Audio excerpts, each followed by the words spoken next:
Hello guys, welcome back to my channel. ఈ వీడియోలో ఏంటంటే మోస్ట్ రిక్వెస్టెడ్ వీడియో అనమాట. ఆల్ టైమ్ మై ఫేవరెట్, మా ఫ్యామిలీస్ మొత్తానికి ఫేవరెట్ అనమాట. చిల్లీ చికెన్ అది ఎలా చేసుకోవాలో చూసేద్దాం. నాన్ వెజ్ లవర్స్ ఎవరన్నా ఉంటే కామెంట్ చేయండి.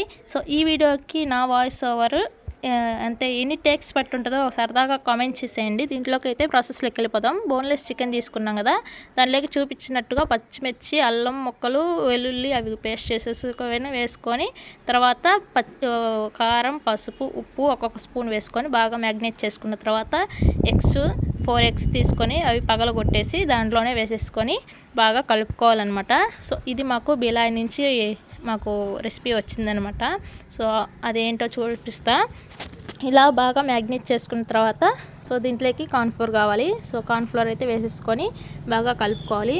ఇప్పుడు మీకు దీంట్లో చూపిస్తున్నట్లుగా కన్సిస్టెన్సీ ఇలా ఉంటే సరిపోతుంది.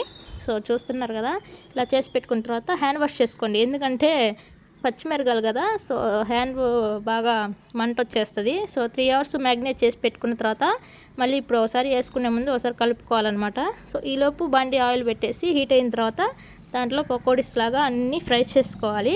సో మా చేసిన ఏంటంటే బిలాలో రెస్టారెంట్స్లో వర్క్ చేసేవాళ్ళు అనమాట. ఇంకా తర్వాత రిటైర్ అయిపోయారులేండి. సో అక్కడ రెసిపీ అనమాట, అది మాకు ఆల్ టైమ్ అయిపోయింది. సో అందుకని ఇప్పుడు మీకు కూడా ఇంట్రడ్యూస్ చేద్దామని చెప్పేసి ఇలా చేస్తున్నాము. ఇలా పకోడీస్ లాగా అన్నీ వేసేసుకోవాలి.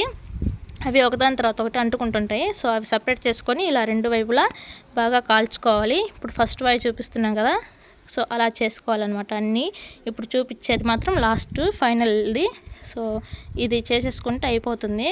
సో అలా నేను చూసి నాకు అలవాటు అయిపోయింది. సో మా చిన్నప్పటి నుంచి తింటున్నా కాబట్టి. బట్ చికెన్ తిన్ను, అంటే కర్రీస్ అలాంటివి ఏం తిన్ను. చికెన్లో ఇదొక్కటే తింటా అనమాట. నేను ఫిష్ లవరు. సో చికెన్లో చిల్లీ చికెన్ ఇదొక్కటే my all time favourite. So అందుకే మీకు కూడా చూపిద్దామని చెప్పేసి ఇలా చూపిస్తున్నా. మీరు కూడా ఎవరైనా కాలేజ్ స్టూడెంట్స్ కానీ జాబ్స్ కానీ ఎవరైనా చూసేవాళ్ళు ఉంటే ఇంటి దగ్గర ఉంటే అమ్మ వాళ్ళ చేత చూసి చేయించుకోండి, చాలా బాగుంటుంది. సో ఇప్పుడు మీకు చూపించినట్లుగా అలా వస్తే సరిపోతుంది. సో ఇప్పుడు దీంట్లో మెయిన్ ఇంగ్రీడియంట్స్ అన్నమాట ఇవి. పచ్చిమిర్చి, అల్లం, ఉల్లిపాయలు పొడుగుగా సన్నగా కోసుకోవాలి. వీటిని ఇలాగా లైట్గా ఫ్రై చేసుకోవాలి బండి పెట్టి ఆయిల్ వేసేసి. సో ఉల్లిపాయలు లైట్గా వేగిన తర్వాత అల్లం ముక్కలు కూడా వేసేసుకొని బాగా వేగాలి. సో వేగిన తర్వాత పచ్చిమిరకాయలు కూడా వేసేసుకొని అవి కూడా బాగా దగ్గరకు వచ్చేంత వరకు వేయించుకోవాలి. ఇప్పుడు దీంట్లోకి సోయా సాస్ వేసుకోవాలి ఫస్ట్. ఆ తర్వాత చూపిస్తున్నట్టుగా గ్రీన్ చిల్లీ అయితే వేసుకోవాలి. సో వేసేసుకొని బాగా కలుపుకోవాలి. సో ఇలా బాగా కలుపుకున్న తర్వాత ఇప్పుడైతే దీంట్లోకి వాటర్ అయితే కావాలి. సో మీరు ఇంతవరకు చూస్తుంటారా అని నాకు తెలియాలి అంటే మీరు ఒక లైక్ చేయండి. సో ఇలా వేసుకున్న తర్వాత వాటర్ అయితే 2 glasses ఆఫ్ వాటర్ అయితే పోసుకోవాలి. సో ఇలా పోసుకున్న తర్వాత అవి కొంచెం మరుగుతున్నాయి అని అలా లైట్గా అనిపిస్తున్నప్పుడు ఇప్పుడు దాంట్లోకి ఏం వేసుకోవాలంటే 2 ingredients ఉన్నాయి. ఒకటి మిరియాల పొడి 1 స్పూను, అలాగే పింక్ సాల్ట్ 1 స్పూన్ వేసేసుకొని బాగా కలుపుకోవాలి.